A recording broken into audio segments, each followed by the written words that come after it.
Frau Ballenbach. Ich gewinne langsam den Eindruck, dass Sie absichtlich die Polizeiarbeit behindern. Wo steckt Ihr Freund? Sie machen sich strafbar, wenn Sie Herrn Roloff decken. Vielleicht kann ich Ihnen weiterhelfen. Kann ich für Olli einspringen? Oh, Süße. Und was macht Olli dann? Er hat sowieso keine Lust auf das Essen mit deiner Mutter.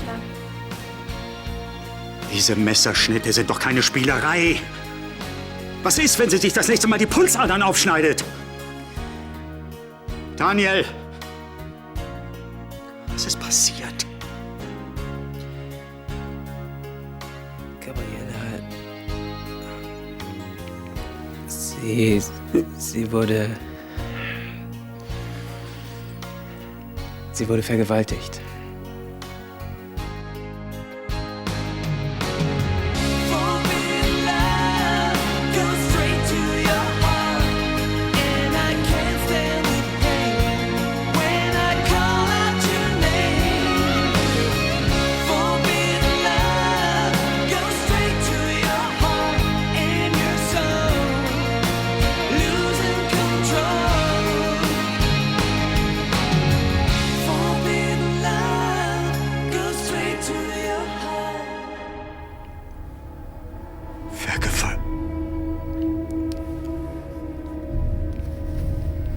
Das kann nicht sein.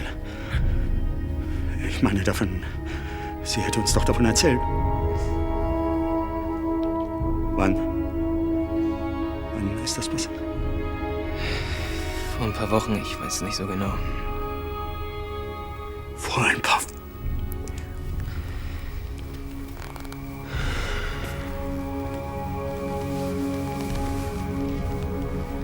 Sie hat die ganze Zeit so getan, als...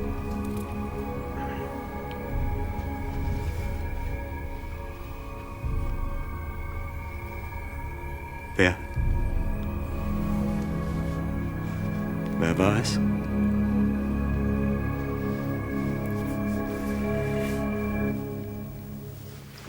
Wenn Sie keine Lust haben, Sie müssen nicht mitkommen. Doch, Sarah muss da was falsch verstanden haben. Hab ich nicht. Wir gehen jetzt mal deine Sachen holen, okay? Ich hole auch erst mal meine Jacke. Tja, du weißt ja am besten, wie Kinder manchmal sind. Ja, ja.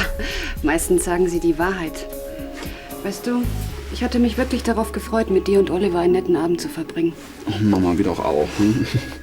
Ich habe meiner Tante schon längst abgesagt, das war überhaupt kein Problem. Außerdem wollte ich doch schon lange mal Toms Mutter kennenlernen. Na schön, dann können wir ja los. Olli, wieso hast du denn nicht gesagt, dass du lieber aufs Konzert gehst? Will ich doch gar nicht. Sarah müsste wirklich was falsch verstanden haben.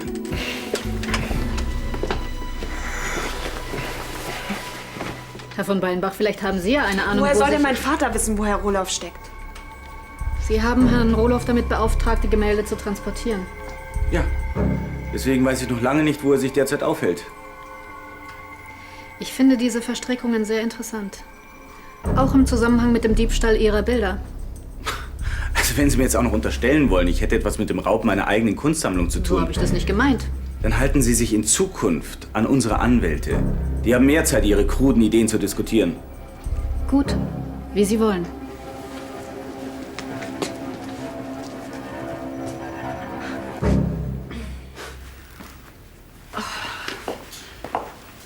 Und? Wie geht's Gabriela? Nicht gut. Der Arzt meint, Ruhe wäre im Augenblick das Beste. Hallo, Daniel. Hallo. Ja, Elisabeth.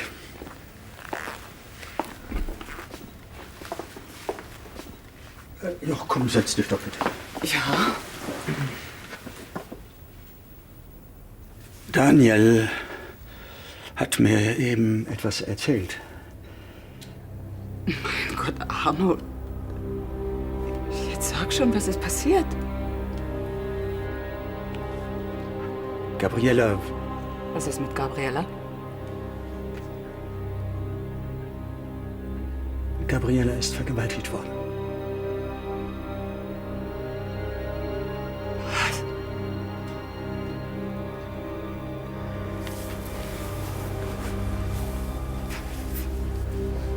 Wann ist das passiert? Vor ein paar Wochen. Wer? Gabriele hat den Kerl nicht gekannt.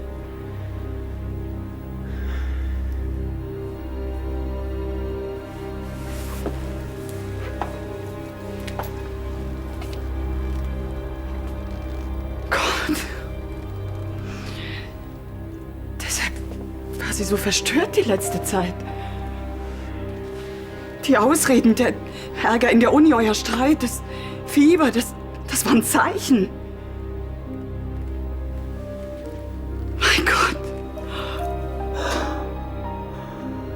Warum habe ich mir nicht mehr Zeit für Sie genommen? Elisabeth, bitte, hör auf. Kein Mensch konnte sowas ahnen.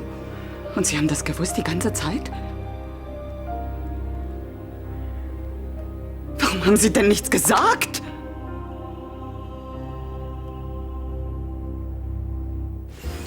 Hi, Mama. Gut schaust du aus. Danke. Ich würde sagen, das macht die Liebe. Mutti, das ist Felix, mein Freund. Schön, Sie kennenzulernen, Frau Seifert. Na, jetzt verstehe ich aber. Ja, ich habe dir nicht zu viel versprochen am Telefon. Im Gegenteil. Also eins muss man dir und deinem Bruder wirklich lassen. Ihr habt einen sehr guten Geschmack. Die ist doch echt nett, oder? Ja, total. So, bitteschön. Danke, Lukas. Ich bin jetzt wirklich sehr gespannt auf das Konzert. Ich auch. Nur schade, dass Oliver nicht mit kann. Ja, sehr schade. So, wir brechen jetzt auf. Ich wünsche euch viel Spaß. Danke, ich euch auch. Angenehme Stunden im Schneiders. Und guten Appetit. Danke. Werden wir haben. Wiedersehen. Wiedersehen. Tschüss.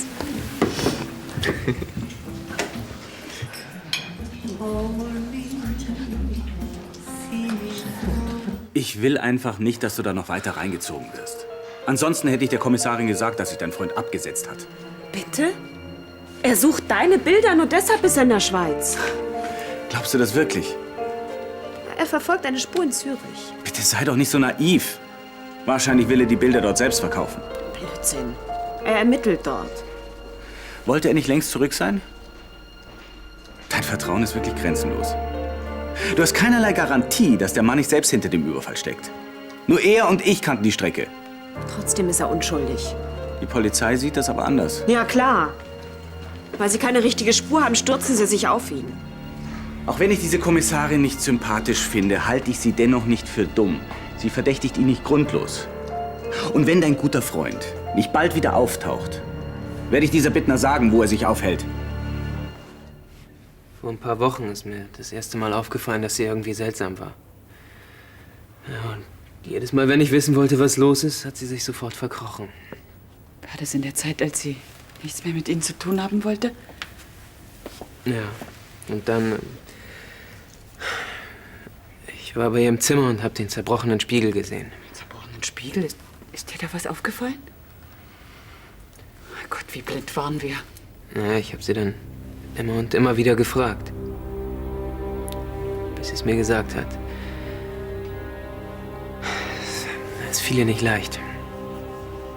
Sie hat keine Ahnung, wer...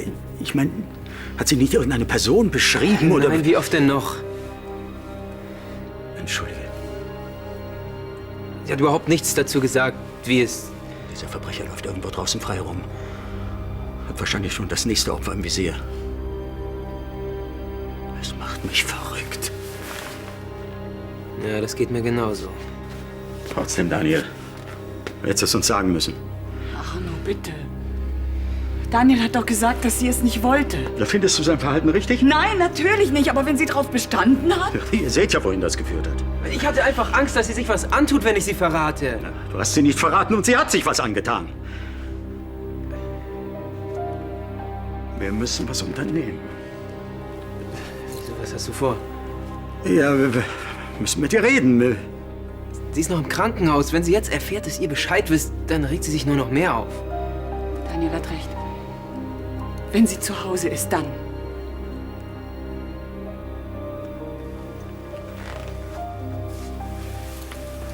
Ja, also. Warten wir.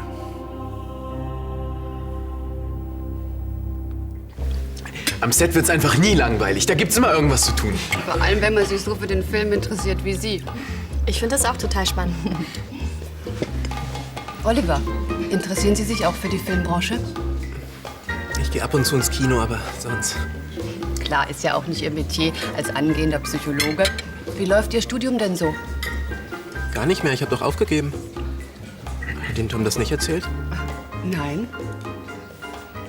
Was hast du dir aufgegeben? Du hast dir eine Auszeit genommen. Nach dem Studium ist es nicht mehr so einfach. Und das stimmt natürlich, da ist man voll eingespannt, so wie du. Außerdem, nach Ihrer Auszeit können Sie dann wieder mit vollem Elan weitermachen. Mal sehen. Darf ich Ihnen noch eine Flasche bringen? Gern. Was soll der Scheiß mit der Auszeit? Ist dir jetzt peinlich, dass ich nicht mehr studiere, oder was? Ja gut, da haben wir einen. Nein. Vielleicht überlegst du es dir ja noch mal. Das glaube ich kaum, aber das kapierst du ja nicht. Sehr gerne. Es ist schon spät, ich muss los. Sorry. Das ist aber schade. Ja, ich habe morgen früh einen wichtigen Termin, das habe ich total vergessen. Ich wünsche noch einen schönen Abend.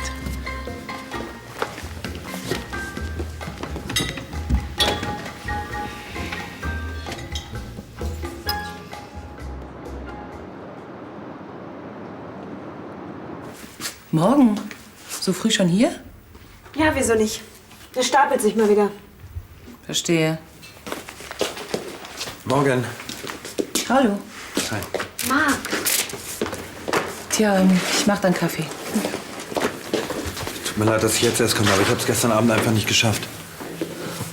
Wie ist es gelaufen? Warst du schon bei der Polizei? Nein, das mache ich gleich. Bitte. Die Bittner hat einen Riesenaufstand gemacht. Ja, hat sie denn irgendwas gemerkt? Na, sie war misstrauisch, aber ich konnte sie abwimmeln. Aber jetzt erzähl mal. Ja, also, die Reise war ein Erfolg. Das heißt? Mein Informant, der hat mir erzählt, dass die Bilder wirklich in dieser Villa verkauft worden sind. Und die wiederum wurde von einem gewissen Fissler angemietet. Ja, und dann bin ich da hingefahren. Da standen mehrere Autos vor der Tür. Und dreimal darfst du raten, auf wen eins davon zugelassen war. Auf einer Autovermietung? Nein, besser. Auf Kubrick. Das heißt, der Tipp von Charlie war wirklich gut. Immerhin ein Treffer unter 3 Namen. Eben. So, und jetzt werde ich mich gleich mal ranmachen und das Umfeld von Fissler und Kubrick unter die Lupe nehmen. Und ich wette mit dir, dass ich da irgendwas finden werde. Hey, denk an die Bittner, ja? Ich bin unterwegs.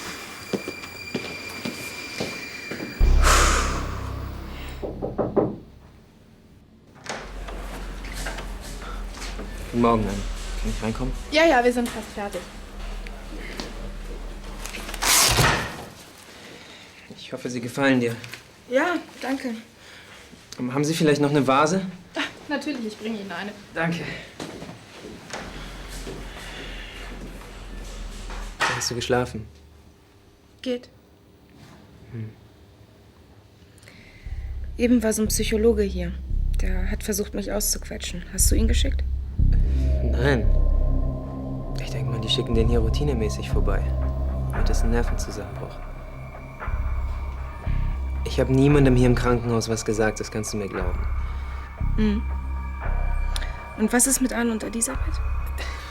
Was soll mit denen sein? Ja, was hast du denen gesagt? Die werden sich ja wohl gewundert haben. Naja, Stress an der Uni, dann der Streit neulich, das war einfach zu viel für dich. Mhm. Und das haben sie dir geglaubt? Sicher, Wirklich? wenn ich dir sage. Wenn Arno herausbekommt, dass sein Freund mich... So, die Vase. Ja, vielen Dank.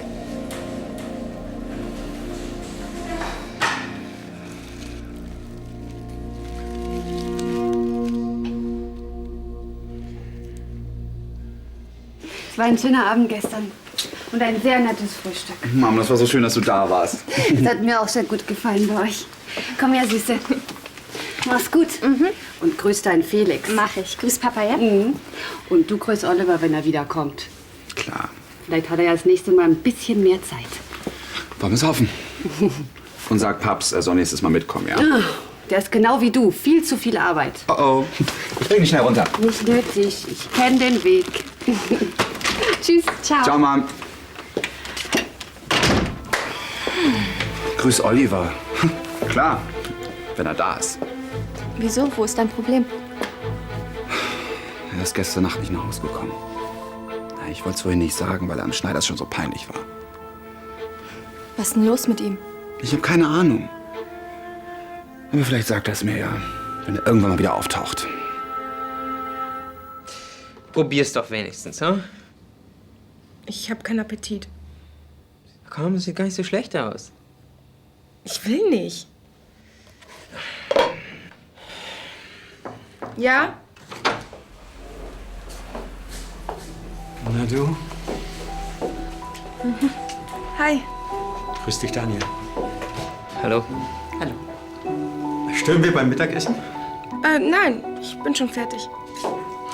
Naja, wir haben dir das Dessert mitgebracht. Danke. Das esse ich aber dann später, ja? Wie geht's dir? Gut, ich kann bestimmt bald wieder raus. Oh. Aber erst, wenn du richtig fit bist, okay? Und dann lässt es ganz langsam angehen. Deine Fachbücher haben wir weggeschlossen. Die nächsten 4 Wochen liest du nur dies hier. Geistige Diät. Wie Sie wünschen, Herr Doktor. Ich werde ganz brav sein.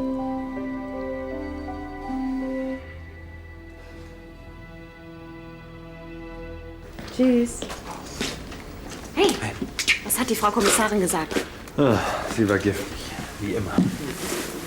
Dann hat sie mir alles Mögliche unterstellt. Und dann? Dann habe ich sie gefragt, ob sie irgendwelche Beweise hat. Ich habe ihr nämlich erzählt, ich hätte im Fahrstuhl festgesteckt. Das ist nicht dein Ernst. Doch.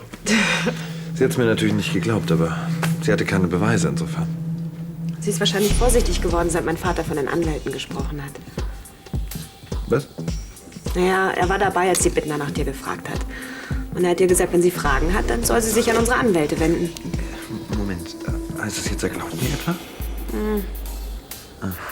Wahrscheinlich noch nicht so ganz. Hm? Aber, also wenn ich ihm erzähle, was ich rausgefunden habe, dann wird er mir glauben. Hoffe ich. Konrad, Mark hat bis jetzt nichts gemerkt und er wird auch in Zukunft nichts rausbekommen. Nein, niemand wird uns mit dem Bilderraub in Verbindung bringen. Lass uns Schluss machen.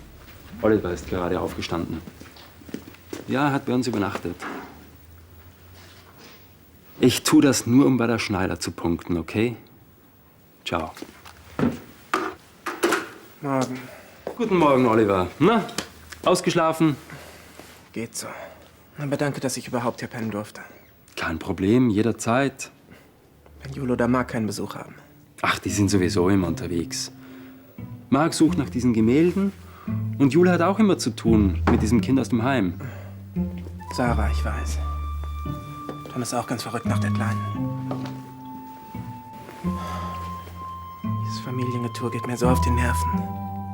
Tom hat sowieso nie Zeit und wenn, dann hängt dieses Kind bei uns rum. Du kannst jederzeit herkommen, wenn du mal deine Ruhe brauchst oder Stress mit Tom hast. Okay? Ich werde es mir merken.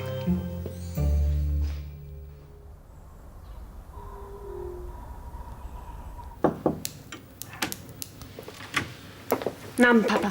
Namen, Marie. Namen, Herr von Beimbach. Du brauchst gar nicht so überrascht zu gucken. Ja, ich wollte ganz gern mal mit Ihnen reden. Mir ist klar, dass meine Abreise in die Schweiz für Sie so aussehen könnte, als hätte ich mich absetzen wollen, aber... Hat das Marie gesagt?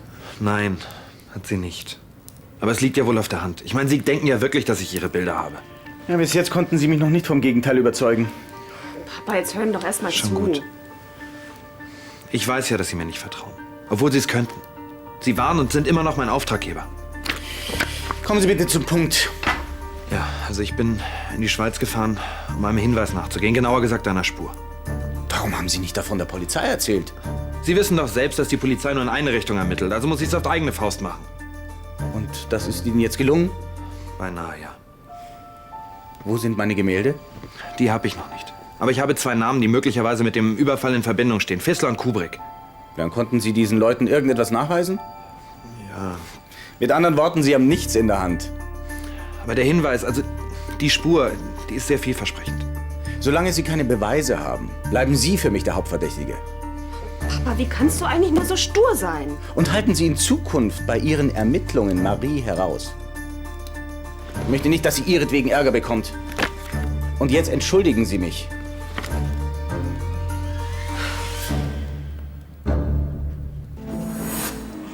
Wie heißt eine beliebte spanische Rotweinbowle? Lass dich nicht stören. Hast du ihn immer noch nicht erreicht? Nee. Und das Handy ist immer noch abgeschaltet. Er wird schon wieder nach Hause kommen. Aber warum meldet er sich denn nicht? Da ist bestimmt irgendwas passiert. Oh, Quatsch, das glaube ich nicht. Wir haben seit gestern nichts mehr von ihm gehört. Das ist doch nicht normal. Ein bisschen komisch ist das schon. Was denn mit dem Schneiders? Vielleicht hat er ja Schicht. Da habe ich schon angerufen. Abend zusammen. Hi, Oliver. Sag mal, wo warst du? Sehr schön, dass du dich überhaupt mal blicken lässt. Warum? Es ist doch noch gar nicht so spät. Olli, geht's noch? Ich habe mir Sorgen um dich gemacht. Also, wo bist du gewesen? Was soll das jetzt werden? Ein Verhör? Entschuldige bitte mal, ich dachte, dir ist was passiert. Du warst die ganze Nacht weg. Und telefonisch warst du auch nicht erreichbar. Mein Akku war leer. Hättest du mich von der Telefonzelle aus anrufen können. In einer Beziehung ist es eigentlich üblich, dass man sich kurz meldet. Ich hab's eben vergessen. Ist doch kein Grund, gleich so ein Theater zu machen. Olli, wenn du irgendein Problem hast, dann lass uns darüber reden. Aber lauf nicht einfach weg.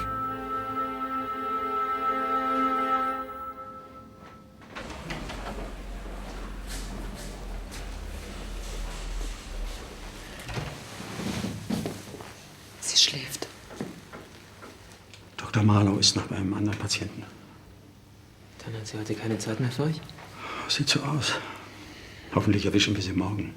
Ja, hoffentlich.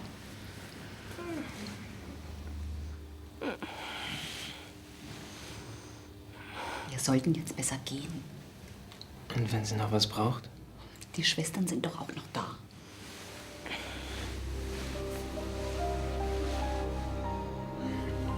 Ich möchte gerne noch einen Moment hier bleiben, okay? Es fällt mir einfach schwer, sie allein zu lassen.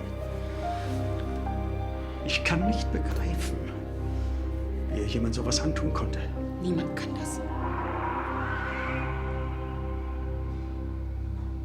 Ich bin nicht genervt. Du machst hier den Stress. Olli, du warst die ganze Nacht weg und heute den ganzen Tag. Das kann mir doch nicht egal sein. Sollte es aber. Das wird uns wenigstens diese blöde Diskussion ersparen. Das ist doch Unsinn. Wir müssen einfach öfter miteinander reden. Gerade wenn wir im Stress sind. Ich weiß nicht. Wir haben im Moment eine schwierige Phase. Du hast dein Studium geschmissen und ich habe auch Stress im Job. Das hat doch nichts mit uns beiden zu tun.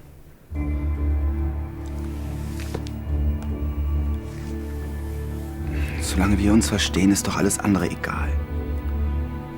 Ist es denn so? Was denn? Dass wir uns verstehen. Ich habe irgendwie nicht so den Eindruck. Okay, es gab ein paar Missverständnisse. Dann merkst du denn nicht, dass wir nur noch aneinander vorbeileben? Aber die können wir doch klären.